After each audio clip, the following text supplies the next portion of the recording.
first we need to differentiate between to be lonely and to be alone. This I understand. Yeah.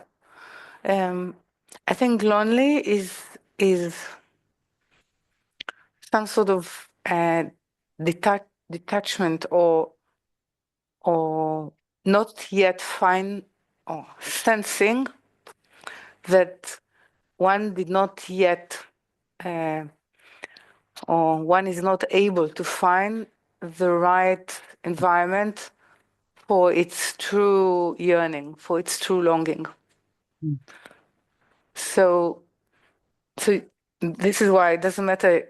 You can feel lonely inside a group or inside with me, but alone is actually sort of a rebellious position, because you're never alone and you never will be. So alone is a sense of saying, you can say in it two things. First, it's a blame on the higher that we were abandoned, and this is where insecurity comes. But it's actually a story that the will to receive to oneself is telling us, because I don't want to recognize that I actually shun and denied the presence of the higher. So this is to do with alone. So this is why I'm saying lonely is to do with choosing the right or finding out or searching for the right environment in order so it will match my longing. Okay. So alone also has to do with arrogance. Yes, absolutely. This is why I say it's almost a denial of. It's as though I'm saying even that I exist by my own. Uh-huh. Huh. So I'm not. It's quite clear that it will sort of rise up with Pharaoh, because Pharaoh is trying to say that I alone can actually determine the identity of the light that I wish to use. It's also the Israelites, and once they enter the wilderness, they also are in their rebelliousness. That's they're alone, not choosing the right ecology. And it's a beautiful description for but coming into the desert, for example, is allowing. So we can think about it that there's no. Of course, there is a lot of life in the desert. Anyone who has been in the desert knows that there is a lot of life. It's not seen. The part that is being seen in the desert, that it's not settled by life. But the purpose of going into the desert is to settle it with a different kind of, or a different denomination of life. You can say different. I would say it's we are able to settle because it's empty of what the will to receive to oneself will settle places with. Yeah, so it's empty of. It certainly also creates a profound potential metaphor for what's going on right now in Israel and Gaza. It's sort of posing really a true question. After 2 years of spilling each other blood, did you achieve anything? Right. Or you're going for another round for achieving nothing? So what you want to say for the will to receive to oneself. Yes, but no one actually, it's quite clear. I think it's clearer than ever that you don't win anything in war. No side is winning in war. No side. There's no, even if you have the illusion of power, you lose. If you have the illusion of ideology, you lose. Then what is a mandatory war? What? a mandatory war. So there are wars, Mm. you know, we're taught there are wars that are mandatory that you must fight that have to do with self-defense of Israel.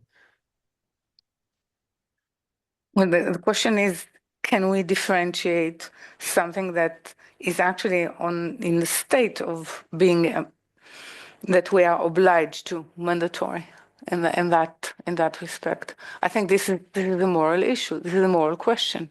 And it has to do with the proper ecology. Yeah, and it has to do with actually asking the question, actually sorting it out, actually looking, is there a different way? So the question is not how can we die here? The question is how can we live here? So I think what we're seeing is really powers of sorting out. Why it becomes so so powerful, I would say, while reading those portions of Shovavim and Turumat Tetzaveh, is because actually it goes back to the ancient state of creation.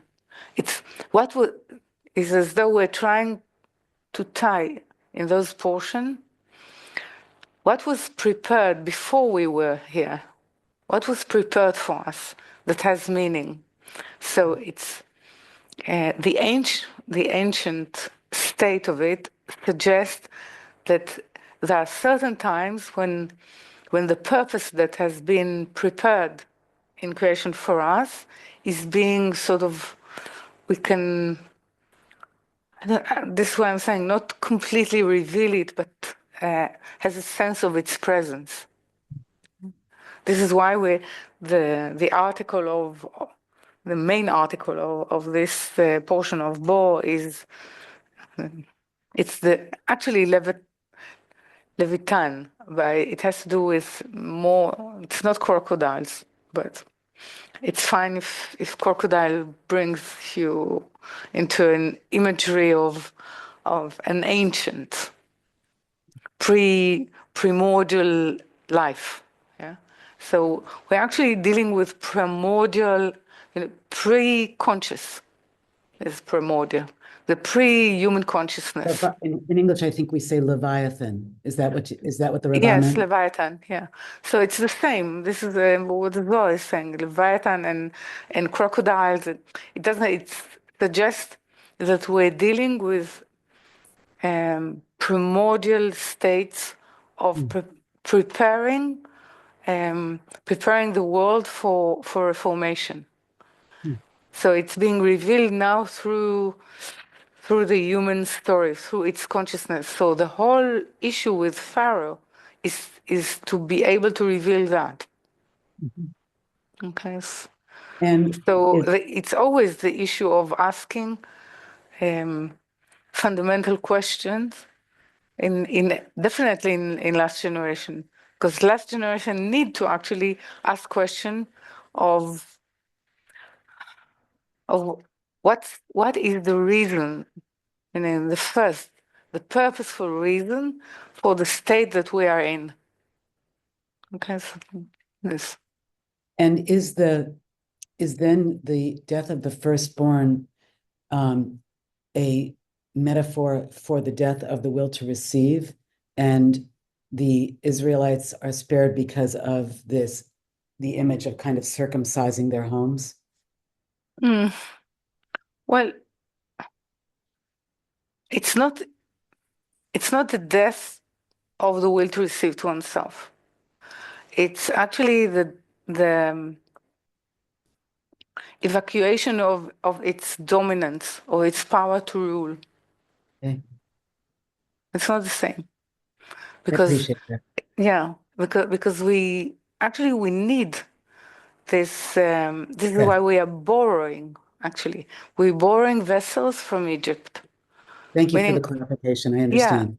yeah. Yeah. So it's actually a conflict of power, a conflict of what will rule human evolution. This is the conversation with Pharaoh and Moshe. It's about that. So, and it is a legitimate question that Pharaoh is asking.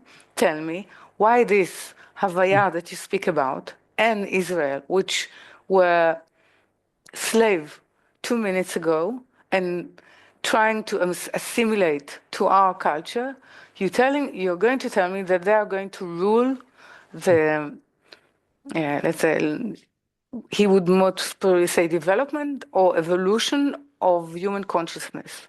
How come? Where, show me from a primordial standpoint, meaning from the reason of creation, that it is so. And the only plague that is not to do with nature is the firstborn plague, which is actually showing that it's from the beginning. It's actually saying, yes, the purpose was that that the intention of bestowal will rule the human evolution, not the purpose of receiving. So it's actually 10 arguments. We can look at it as 10 arguments for reformation, anti and for and against reformation. It's a trial. Yeah. It's actually a trial.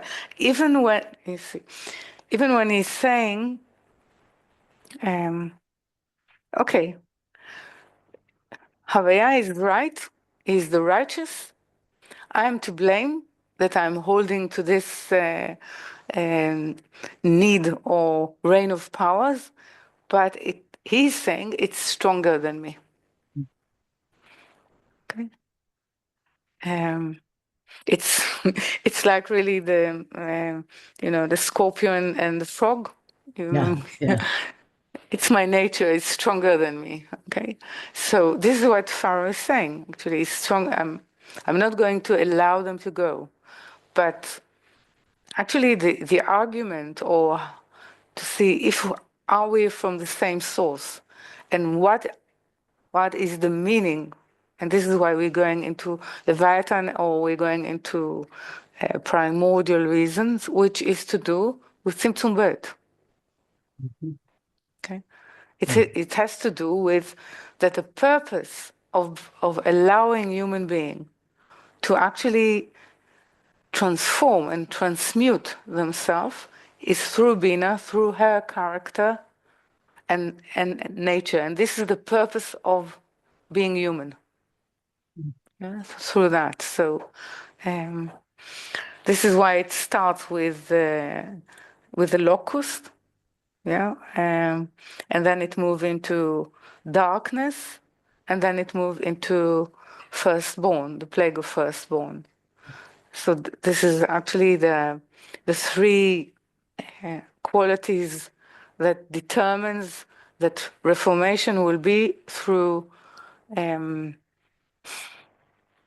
attaining from the higher its quality of bestowal. So this will be the change. And this is actually to do with the combination of Havaya of this month, which is to do with when I will transmute,